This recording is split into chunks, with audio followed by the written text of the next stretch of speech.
አስተውላችሁ ታውቃላችሁ? ተገልጦ ያለውን ውጤታችሁን ወይንም ሪያሊቲ ለመቀየር ስትሞክሩ ነገሮች ጭራሽ መጥፎ እየሆኑ ይሄዳሉ፣ ወይም ምንም ነገር አይለወጥም። ይህ ምንም ስሜት አይሰጥም። ይህ ፍላጎቶችህ ማኒፌስት ያደርጋሉ ወይስ አያደርጉም የሚለውን ለመለየት ከፈጣሪ የሚሰጥቅ ፈተና ነው። በሚገርም ሁኔታ ግን ብዙ ሰዎች እየተፈተኑ እንደሆነ እንኳን አያውቁም። ይህም ማለት ሁልጊዜ ይወድቃሉ። በእርግጠኝነት ያንተም ሪያሊቲ እንዳይቀየር ያደረገው ይህ ነው። አየህ፣ ፈጣሪ የምርህን መሆኑን ማየት ይፈልጋል። እውነት የምትፈልገው የፍሪኩዌንሲን ደረጃ ሃንድል ማድረግ ትችላለህ የሚለውን። ምክንያቱም አስታውስ፣ ፍላጎትህ ፍሪኩዌንሲ ብቻ ነው። ይህንን ፈተና ካለፍክ የምትፈልገውን ማኒፌስት ታደርጋለህ። እውነቱ ግን ብዙዎች ይወድቃሉ። ይህንን ፈተና መውደቅ ከቀጠልክ አሁን በምትኖረው ኑሮ ታጥረህ ትቀራለህ። ለውጥ የለም፣ በከባድ መንገድ እስኪገባ ድረስ። ስለዚህ በቀላል መንገድ እንቀጥል። የመጀመሪያው የፈጣሪ ፈተና። ነገሮች ባልጠበቅከው መንገድ እየተበላሹ ይሄዳሉ። እንደዚህ ተሰምቷችሁ ያውቃል?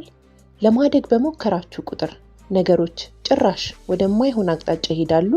ልክ የተሻለ ነገር ብቻ እየሰራችሁ ዓለም የባሰውን ችግር ብቻ ታቀርብላችኋለች። ብዙ ገንዘብ ማኒፌስት ለማድረግ ገንዘብ ላይ ትኩረታችንን ስናደርግ ግን ባንክ አካውንታችን ጭራሽ ኮምፕሊትሊ ገንዘቡን ያጣል። ሁላችንም ይህ አጋጥሞናል። ተከታታይ የሆኑ ክስረቶች ያጋጥሙናል።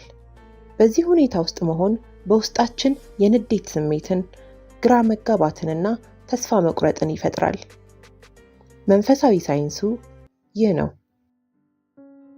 አዲስ ሪያሊቲ መፍጠር ስትጀምር በውስጥ ተጋግሮ የነበረውና አሮጌ የሆነው ፍሪኩዌንሲ በቀላሉ ሊለቅ አይችልም።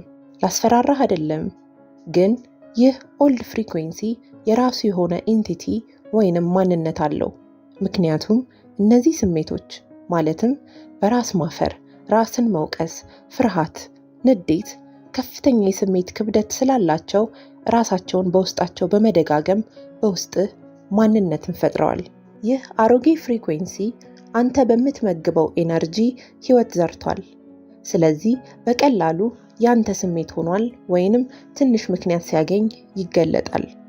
ስለዚህ የምትመግበውን ኤነርጂ በቀላሉ ለማግኘት ከፈለክ ትኩረትህን ወዴት እንደሚሄድ ማወቅ አለብህ። ምክንያቱም ትኩረትህ የሄደበት ሁለንተና ይከተላል።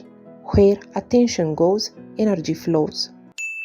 ስለዚህ ፈጣሪ ማረጋገጥ የሚፈልገው ይህንን አዲስ ፍሪኩዌንሲ ማለትም መቀበል፣ ማመስገን፣ ፍቅር፣ ይቅርታን ማስቀጠል እንደምትችልና አሮጌው ፍሪኩዌንሲ የሚልክብህን ፈተና በመፍቀድ የስሜት መልስ ምትህን ለመፈተን ነው። ስለዚህ ነገሮች መጥፎ የሚሆኑት ለዚህ ነው። አሮጌው ፍሪኩዌንሲ በአንተ ውስጥ መኖር ይፈልጋል። ስለዚህ አንተ ወደ አሮጌው ዓለም፣ ወደ አሮጌው ሐሳብ፣ ወደ አሮጌው ቫይብሬሽን ትመለሳለህ። ይህ ፈተና ነው። ስለዚህ እውነቱ ለአንድ ስፔሲፊክ ፍሪኩዌንሲ ተጋላጭ በሆንክ ቁጥር የዛ ነገር ሱሰኛ እየሆንክ ትሄዳለህ። ስለዚህ ይህንን ድራግ ቴስት ብለህ መጥራት ትችላለህ። አዲሱን ፍሪኩዌንሲ አስጠብቀህ በምንም ከባድ ሁኔታ ውስጥ ማለፍ አለብህ። ይህ ፈተና ለዚህ ብቻ ነው። ሁለተኛው ፈተና ምንም ነገር አይለወጥም። የሆነ ሽክርክሪት ውስጥ ቆመክ ታውቃለህ? ልክ ምንም ነገር ንቅንቅ አይልም። ታነባለህ፣ በጽሞና ትቀመጣለህ፣ አፍርሜሽን ትሰራለህ፣ ቪዥዋላይዝ ታደርጋለህ፣ ትጸልያለህ፣ ትጾማለህ፣ ትሰግዳለህ። ግን የነበረው ችግር አሁንም አለብህ።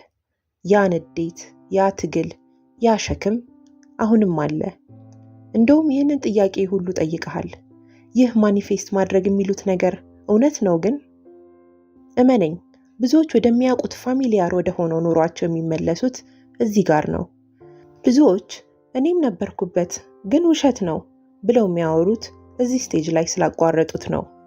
አንተም እብድ የሆንክ ያህል ይሰማሃል። ፈጣሪ ሪያሊቲ ለሚባል ኢሉዥን ድጋሚ ትወድቃለህ ወይስ ታልፋለህ የሚለውን ማየት ይፈልጋል። አስታውስ፣ ሪያሊቲ የአእምሮ ምስል ውጤት ብቻ ነው። ግን የአእምሮህን ምስል ማቴሪያላይዝ ለማድረግና ወደሚታይ ቁስ ለመለወጥ የሚወስድብህ ጊዜ በራሱ ፈተና ነው። ማኒፌስቴሽን ይዘገያል፣ ምክንያቱም ቁስ ራሱን ሪአሬንጅ ማድረግ አለበት ወይንም ራሱን መሰብሰብ አለበት። ሰዎች በአእምሯቸው ያዩትን ወዲያው ማኒፌስት ቢያደርጉ ዓለም ምን ያህል አደገኛ እንደሚሆን አስቡት። ምክንያቱም ብዙ ሰው ይታበያል፣ አምላኩን ይዘነጋል። ስለዚህ ይህ ፈተና በጣም አስፈላጊ ነው። ስለዚህ ይህንን ፈተና የምትወድቅበት ምክንያት ከአእምሮህ ይልቅ ዓይንህ እንዲመራ ስለፈቀድክ ነው። ምክንያቱም አስታውስ፣ ዓይንህ የሚያየው የተገለጠውን 0.0035% ብቻ ነው። ግን አእምሯችን ከሆነው በላይ መተርጎም ይችላል። ያልታየውን ማየት ይችላል። ለምሳሌ ዘገምተኛ ፕሪንተር አለክ እንበል።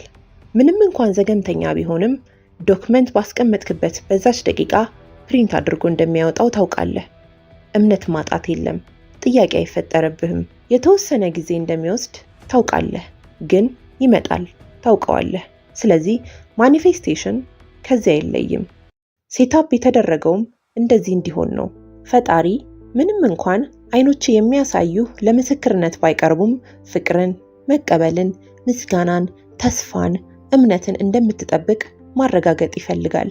ስለዚህ መጀመሪያ ላይ እንዳልኩት እነዚህ ፈተናዎች መውደቅ ከቀጠልክ ፍላጎትህ ወደ መገለጥ አትቀይረውም። ፍላጎት ብቻ ሆኖ ይቀራል። ካለፍክ ግን ልክ እንደ መተንፈስ ማኒፌስት ማድረግም ይቀልሃል። ስለዚህ ፈተና ላይ መሆንህን ካወቅክ በኋላ ይህንን ፌስ የምታደርግበትን መንገድ ዓይናቸውን ጨፍነው ከሚሄዱት የተለየ ይሆናል። ምክንያቱም አሁን በህይወትህ ምን እንደተፈጠረ አዌርነስ ይኖርሃል።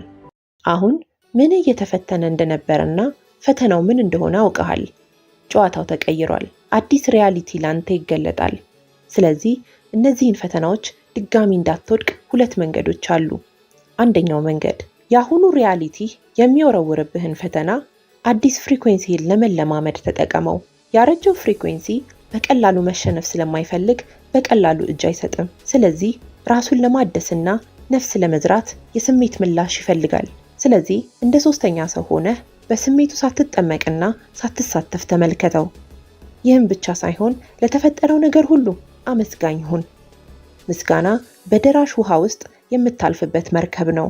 ስለዚህ አዲሱን ማንነትህን ለመለማመድ እንደተቀመጠ ፈተና ተጠቀመው። ሁለተኛው መንገድ ለስሜት ምላሽ የምትሰጥበትን ጥበብ ማጎልበት ወይንም ማሳደግ። ብዙ ሰዎች የሚሰሩት ስህተት ለሚቀመጥባቸው ፈተና ከፍተኛ የሆነ የስሜት ምላሽ ይሰጡታል። አስታውስ፣ አሮጌው ማንነትህ አንተ ጋር ለመቆየት የምትሰጠውን ኢነርጂ ወይንም የመልስ ምት እንደ ምግብ ይጠቀመዋል።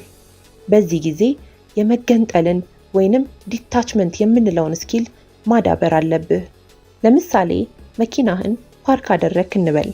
ግን አንተ መሆን የምትፈልገው ሰው ምናልባት ሀብታም ማንነትን መላበስ ከሆነ ለ40 ብር የፓርኪንግ ክፍያ ያ ሰው ይነጫነጫል። ያ ሰው ሰራተኞችን ይሳደባል።